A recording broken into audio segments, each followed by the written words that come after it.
الإصابة، بل يبدأ الجسم في الانهيار سنة بعد سنة إلى أن يجد نفسه بعد 10 سنوات مصاب بالسيدا. الكشف المبكر عن مرض فقدان المناعة المكتسبة يساعد على علاج فعال يضمن عدم انتقال العدوى، هو ما يحرص عليه المختصون بالمؤسسة الاستشفائية بولاية ورقلة. حنايا نخدموا مع السونتر دو سي تي اس، السونتر اللي يتبرعوا فيه في الدم.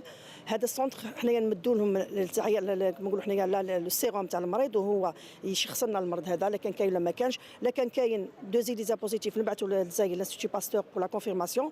كي تجينا لا كونفيرماسيون هنايا المريض تاعنا ديجا عنده لا كونفيرماسيون، دونك نبداو الدواء تاعو. ولاية ورقلة ما زالت تسجل بعض الحالات. عام 2016 كان عندنا 20 حالة لمرض الإيدز.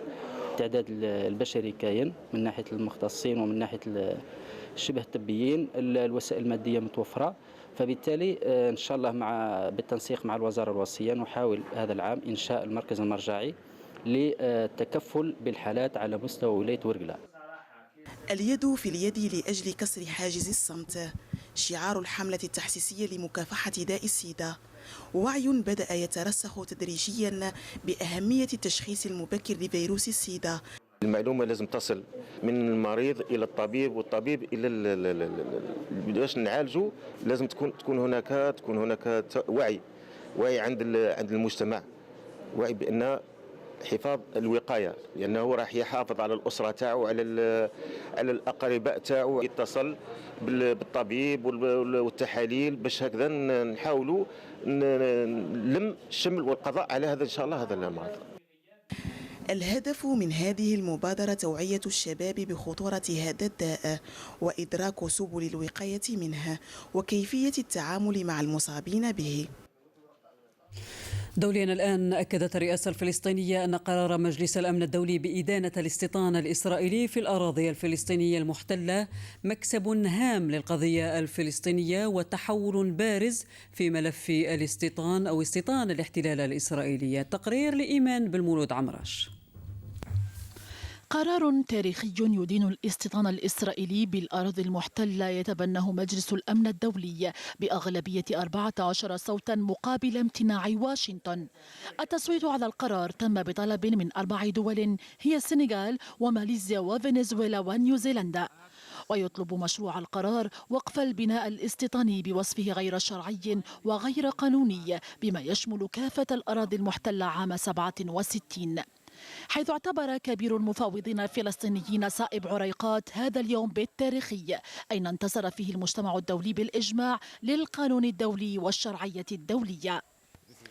إنه يوم مشهود حقا، إنه انتصار لكل من يؤمن بالسلم والسلام، إنه حقا تحد تاريخي للقضية الفلسطينية.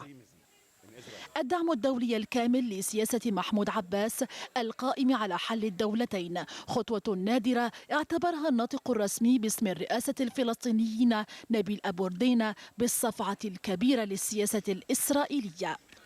وعقب هذا الاستحقاق تولت الردود الدولية المرحبة بالقرار، حيث رحبت جامعة الدول العربية بالمشروع مهنئة الفلسطينيين شعبا وحكومة على هذا التغيير المحوري، مما يجسد مدى تأييد ومساندة المجتمع الدولي للنضال التاريخي للشعب الفلسطيني من أجل حصوله على حقوقه المشروعة في إقامة دولته المستقلة عاصمتها القدس الشريف.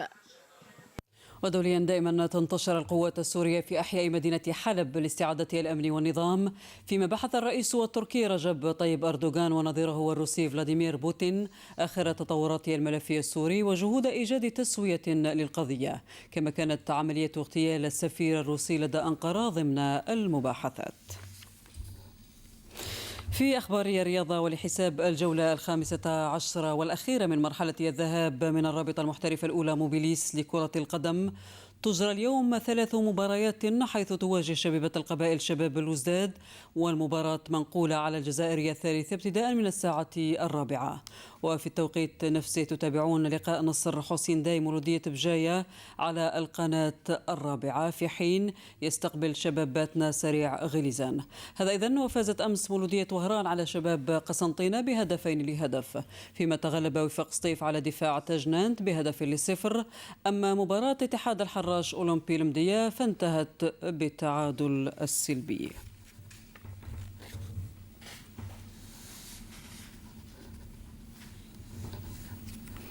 وتنافس